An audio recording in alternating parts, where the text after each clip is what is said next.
So Annabhagya ಸಂಬಂಧಪಟ್ಟ ಹಾಗೆ ನಾವು ನೋಡ್ತಾ ಇದ್ದೀವಿ ಏನೇನು ಆಗ್ತಾ ಇದೆ, ಹೇಗೆ ಅಕ್ಕಿಯನ್ನ ಒದಗಿಸೋದು, ಇದು ಈಗ ಬಹಳ ದೊಡ್ಡ ಸವಾಲು.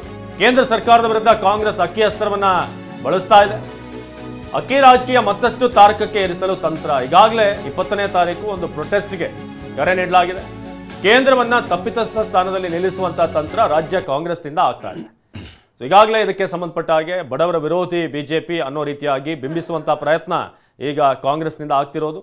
ಸೊ ಕೇಂದ್ರ ಸರ್ಕಾರ ಅಕ್ಕಿ ನೀಡ್ತಿಲ್ಲ ಅಂತ ದೇಶದಲ್ಲಿ ಬಿಜೆಪಿಯ ವರ್ಚಸ್ಸು ಕಳೆಗುಂದುವಂತೆ ಮಾಡೋದು ಕಾಂಗ್ರೆಸ್ನ ಸ್ಟ್ರಾಟಜಿ. ಅಕ್ಕಿ ವಿಚಾರದಲ್ಲಿ ಗ್ಯಾರಂಟಿ ವಿಚಾರ ಚುನಾವಣೆ ತನಕ ಜೀವಂತವಾಗಿ ಇಡುವಂಥದ್ದು. ನಮಗೆ ಕೊಡೋಕೆ ಮನಸ್ಸಿದೆ, ಆದರೆ ಕೇಂದ್ರದಿಂದ ಬರ್ತಾ ಇಲ್ಲ ಅನ್ನೋ ರೀತಿಯಾಗಿ ಜನರಲ್ಲಿ ಒಂದು ಒಪಿನಿಯನ್ ಮೂಡಿಸೋದು. ಗ್ಯಾರಂಟಿ ಸ್ಕೀಮ್ಗಳ ಜಾರಿಗೆ ಬಿಜೆಪಿಯ ಅಡ್ಡಿ ಅನ್ನೋ ರೀತಿಯಾಗಿ ಬಿಂಬಿಸುವಂತಹ ಪ್ರಯತ್ನ ಕೇಂದ್ರ ಸರ್ಕಾರ ಸಹಕಾರ ನೀಡ್ತಿಲ್ಲ ಎನ್ನುವ ಸಂದೇಶ ರವಾನೆ ಮಾಡುವಂಥ ಪ್ರಯತ್ನ ಆಗ್ತಿದೆ.